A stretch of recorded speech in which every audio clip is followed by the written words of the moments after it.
만약에 국채가 원활하게 소화되지 않으면 금리가 올라버릴 수 있고 소비 투자 더 위축될 수 있고 주가도 크게 떨어질 수가 있고요. 더 나아가서는 미국 국가 신용 등급도 하락할 수도 있다는 것입니다.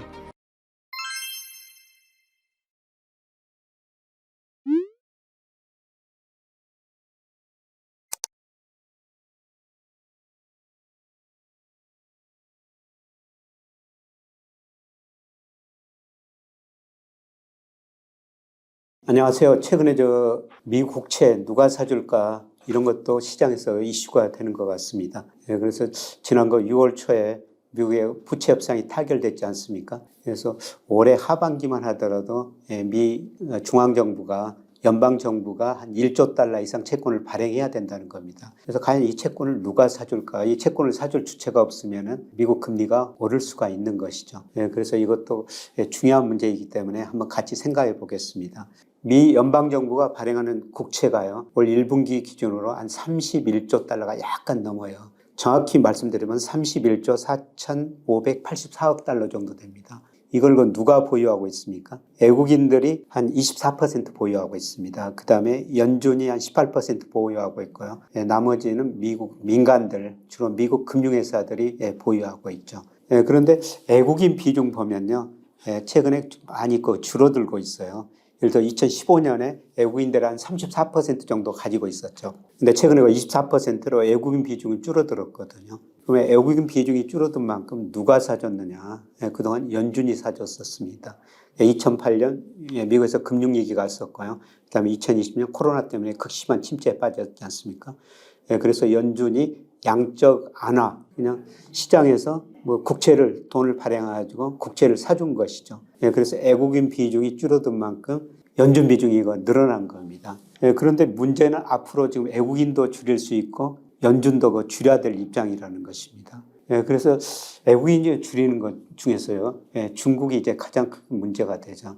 그동안 글로벌 경제 방정식이라고 해서 조금 정형화된 것 같습니다만은 미국 소비자들이 정말 소비를 많이 하니까요. 중국이 상품을 싸게 미국에 수출해 줬죠. 그리고 미국이 각종 원자재 중간재를 수입했었어요. 그거를 달러로 줬지 않습니까? 그러면 중국이나 다른 나라가 미국의 원자재 상품 수출에 달러를 받았는데요. 그걸 가지고 미 국채를 사준 거예요. 이런 식이 진행이 됐거든요. 그런데 문제는 중국이 그동안 국채를 이제 최근에 들어서 좀 줄이고 있다는 겁니다. 사실 그동안 미국과 중국 관계 보면요, 서로 협력하면서 서로 이익을 봤었죠. 미국 주도로 2001년에 중국이 세계무역기구에 가입합니다. 그래서 중국이 저임금을 바탕으로 상품을 아주 싸게 생산해가지고요, 미국에 수출해 줬지 않습니까? 그래서 이 그림에 있습니다만은 2001년부터 작년까지 보니까요, 미국의 대중무역 적자가 6조 2천억 달러 정도 됩니다. 중국은 미국에서 6조 2천억 달러를 벌어온 거죠. 중국이 이 돈 가지고 일부를 미 국채를 사준 거예요. 그래서 2008년 미국에서 금융위기가 왔었죠. 그래서 미국 정부가 국채를 많이 발행하고 경기를 부양할 수밖에 없었습니다. 그런데 이때 당시 중국이 미국으로 수출해가지고 번 돈 가지고 미 국채를 굉장히 많이 사준 거예요. 그래서 이 당시 일부 경제학자들이 극단적인 표현을 썼죠. 중국만이 자본주의를 구제한다. 이런 식으로까지 극단적으로 표현을 했었습니다. 그러니까 중국이 올마트에 진열된 상품 절반 이상이 중국산이라고 그러는데요. 중국이 미국 소비자한테 상품 더 싸게 공급하고 이렇게 국제 사주니까 미국 금리가 많이 낮아졌지 않습니까? 금리가 낮아지니까 미국 주가도 오르고 집값도 오르고 자산가가 오르니까 미국 소비자들 입장에서는 굉장히 좋았죠. 그 다음에 중국은 미국으로 수출해가지고 돈 벌어가지고 경제성장을 할 수가 있었습니다. 그래서 서로 좋았는데요. 그런데 문제는 중국이 너무 빨리 커지고 있죠. 중국이 2001년 세계무역기구 가입할 때요, 세계 GDP에서 차지하는 비율이 4%였어요. 그런데 작년에 18%까지 올라가 버립니다. 중국 GDP가 미국 비중에서 차지하는 비중, 미국 GDP에서 차지하는 비중을 구하더라도요, 20%에서 70%가 넘어서 버렸습니다. 그래서 미국이 중국을 이제 규제할 수밖에 없는 상황이 된 것입니다. 그래서 이제 중국도 미국 국채를 계속 줄이거든요. 그래서 2013년에는 중국이 가지고 있는 미국 국채가요, 한 1조 2,700억 달러 됐어요. 그런데 최근에 올 5월 통계까지 보니까 거의 8,500억 달러로 많이 줄어들어 버렸습니다. 외국인이 가지고 있는 중국 비중도 제일 높았을 때가 26%였는데요. 최근에 보니까 11%로 많이 줄어버렸습니다. 그래서 중국이 지금 미 국채를 팔고 있다. 그래서 이거는 뭐 미국과 대중무역적 흑자도 좀 줄어들고 있지만 아마 정치적 목적이 들어있는 것 같습니다. 얼마 전에 그 앨런 재무장관이 중국 방문했지 않습니까? 아마 이런 이야기도 했을 거예요. 근데 표면적으로는 미국이 중국한테 사회주의 계획 경제를 버리고 시장 경제로 가는 게 좋겠다. 이런 조언을 했습니다. 쉽게 말씀드리면은 중국의 그 자본시장, 외환시장 개방하고, 그리고 이런 국채를 팔지 말라 이런 의미였던 것 같습니다. 그런데 중국이 뭐 이런 것에 대해서 전혀 반응을 안 한 것 같고요. 그 다음에 중요한 거는 일본마저도 미국 국채를 팔고 있다는 겁니다. 그래서 일본이 아직까지 세계 미 국채 보유자인데요. 그런데 일본이 2021년에 한 1조 3천억 달러 정도, 이 정도 미 국채를 보유했어요. 그런데 작년 서서히 줄어들고요. 올 5월 보니까 1조 97억 달러 정도 가지고 있어요. 일본도 미 국채를 줄이고 있죠. 왜 그러냐면은 일본 보험회사들이 미국이나 호주 국채를 팔고 있다는 겁니다. 그동안 일본 금리가 워낙 낮았기 때문에요. 일본 보험회사들 세계 큰 손이라고 볼 수가 있거든요. 이 사람들이 이 보험회사들이 미국 국채 사고 호주 국채 샀는데요. 그런데 일본 보험회사들이 해외 국채를 살 때 반드시 한 해지를 해야 된다는 겁니다. 그런데 한 해지 비용이 워낙 높다는 것이죠.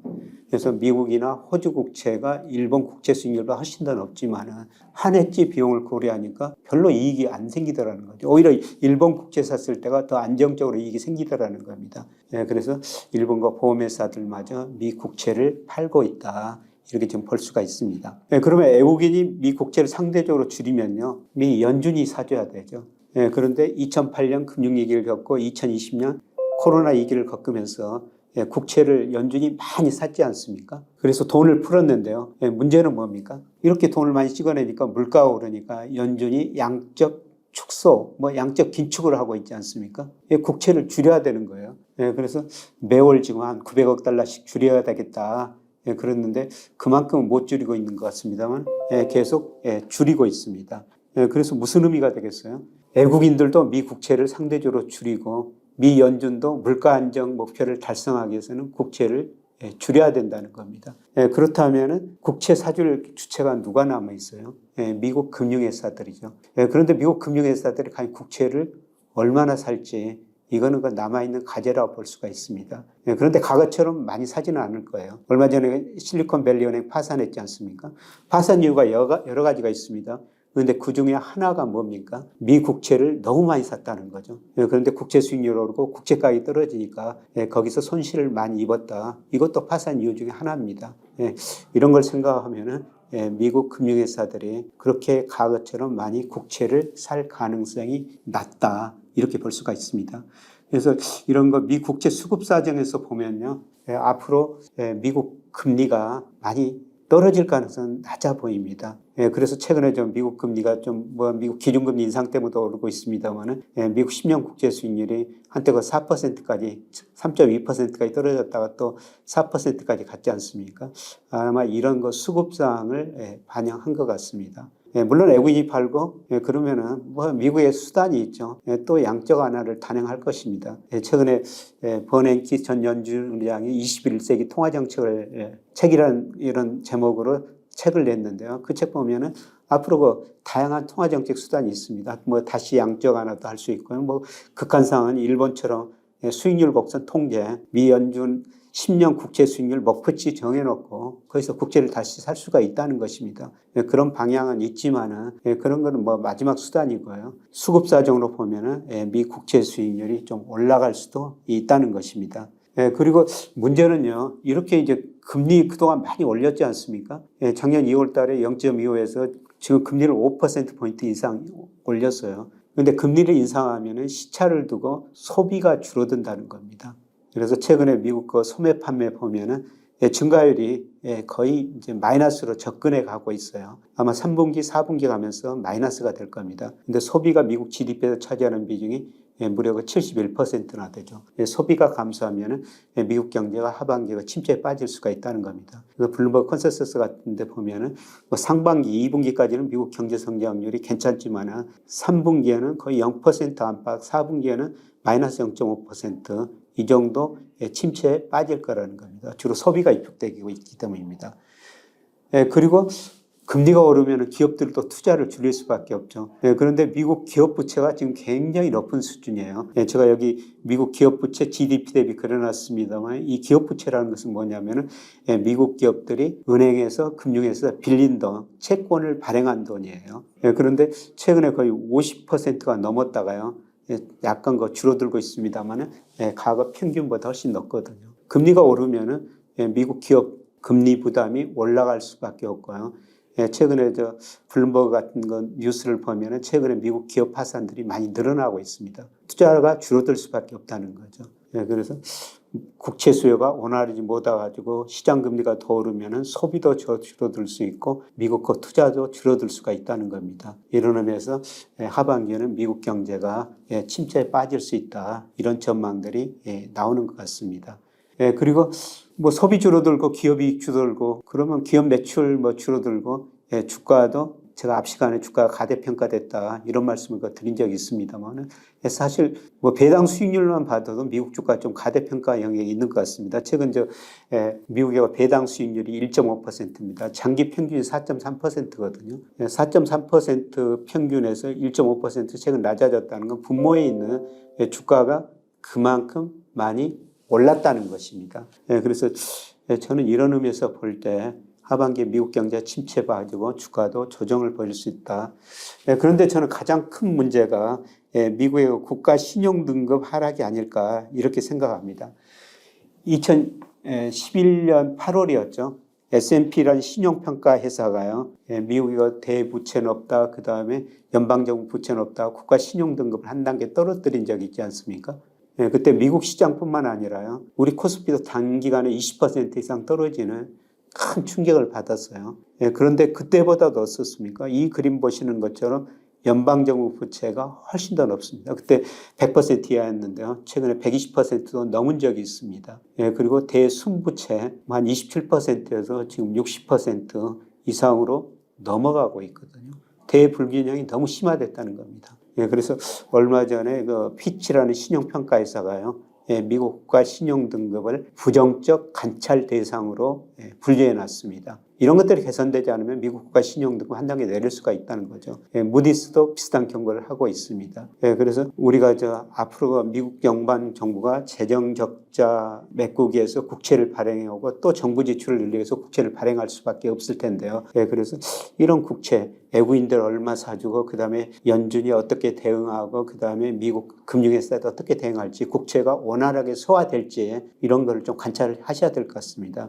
만약에 국채가 원활하게 소화되지 않으면 금리가 올라버릴 수 있고 소비 투자 더 위축될 수 있고 주가도 크게 떨어질 수가 있고요. 더 나아가서는 미국 국가 신용 등급도 하락할 수도 있다는 것입니다. 이런 의미에서 미국 정부가 앞으로 국채를 많이 발행할 텐데요. 얼마나 발행하고 그것이 시장에서 얼마나 잘 소화되는지 계속 관찰할 필요가 있을 것 같습니다. 저도 계속 이런 데이터를 보면서 말씀을 드리도록 하겠습니다. 고맙습니다.